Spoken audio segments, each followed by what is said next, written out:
नवीं सदी के भारत का वर्णन कुछ इस प्रकार है।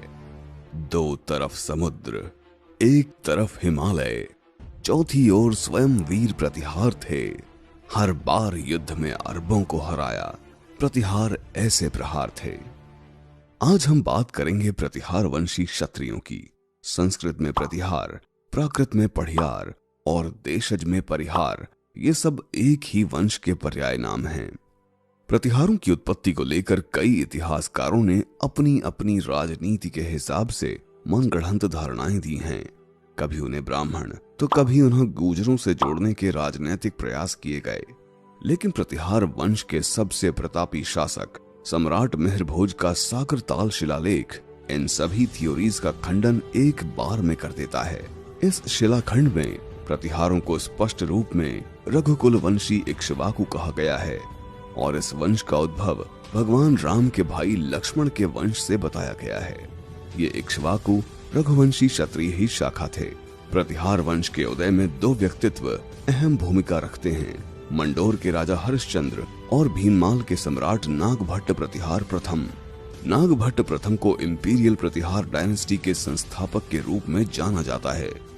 पंजाब के गल्ल का शिलालेख में नागभट्ट प्रथम को अपराजेय गुर्जरों को जीतने वाला बताया है, जिसमें गुर्जर शब्द एक स्थानवाचक संज्ञा है।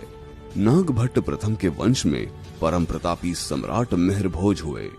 12 शिलालेख में उन्हें परम भगवती भक्तों महाराज श्री भोजदेव जैसी उपमाओं से संबोधित किया गया।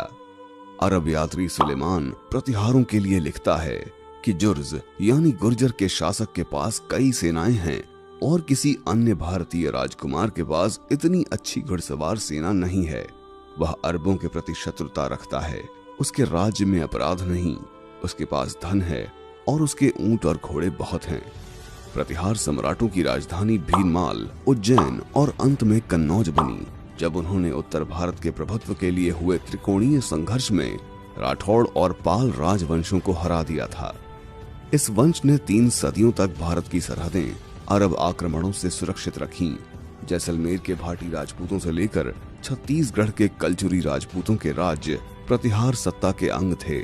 उनके सामंतों में उनकी भ्रातृ शाखा मंडोर, ग्वालियर और भीनमाल के प्रतिहार भी थे। इन्हीं प्रतिहार सम्राटों ने ग्वालियर के तेली का मंदिर और मुरैना के बटेश्वर मंदिर का निर्माण किया था। इंपीरियल प्रतिहार राजवंश की सत्ता कन्नौज पर राठौड़ों के आधिपत्य के बाद खत्म हुई।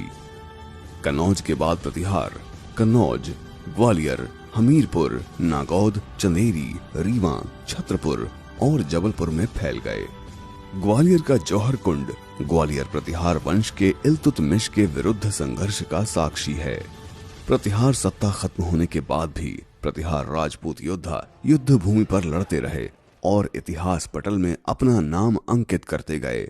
बड़ौदा के जगदेव प्रतिहार ने गुजरात की सोलंकी सेना का नेतृत्व कर महमूद गजनवी को हराया। बेलासर के बेलाजी प्रतिहार ने राव बीका राठौड़ की बीकानेर विजय में योगदान दिया। चंदेरी के मेदिनी राय प्रतिहार महाराणा सांगा के सेनापति थे, जिन्होंने महाराणा की ओर से महमूद खिलजी और बाबर से युद्ध किया। प्रतिहार वंशी राजपूतों का शासन भारत भूखंड के विभिन्न स्थानों पर रहा। भीनमाल, जालौर, कन्नौज, ग्वालियर, चंदेरी, दमोह, हमीरपुर, नागौद, छत्रपुर, मंडोर, अलवर, भिनाई, बालेसर, अधमपुर, शिमला के खानेती, कुम्हार साई, डोडा शहर का भलीसा आदि स्थान एक समय प्रतिहार शक्ति के अधीन रहे थे। इसी वजह से आज भी प्रतिहार या अधिक प्रचलित नाम परिहार राजपूतों की इन शहरों में मुख्य बसावट है। 17वीं सदी के जैन लेखक मोहनोद नैणसी ने प्रतिहार राजपूतों की 26 शाखाओं का वर्णन किया है।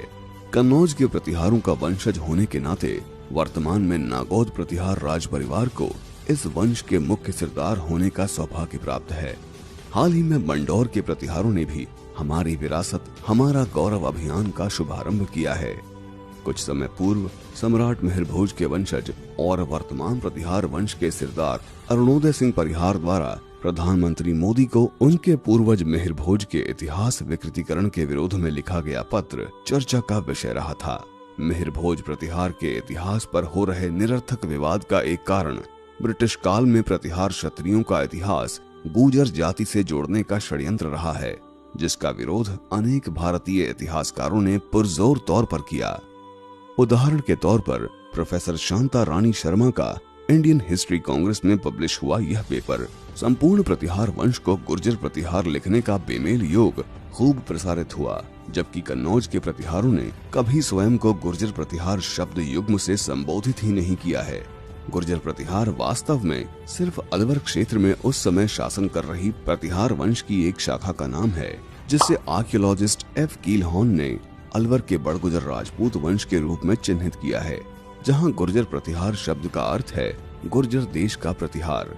अलवर के 10वीं शताब्दी के शासक मथन देव बड़गुजर ने राजौरगढ़ में नीलकंठ महादेव मंदिर का निर्माण करवाया था। वहीं अंकित शिलालेख में उन्होंने स्वयं को गुर्जर प्रतिहार वंश से उल्लेखित किया है।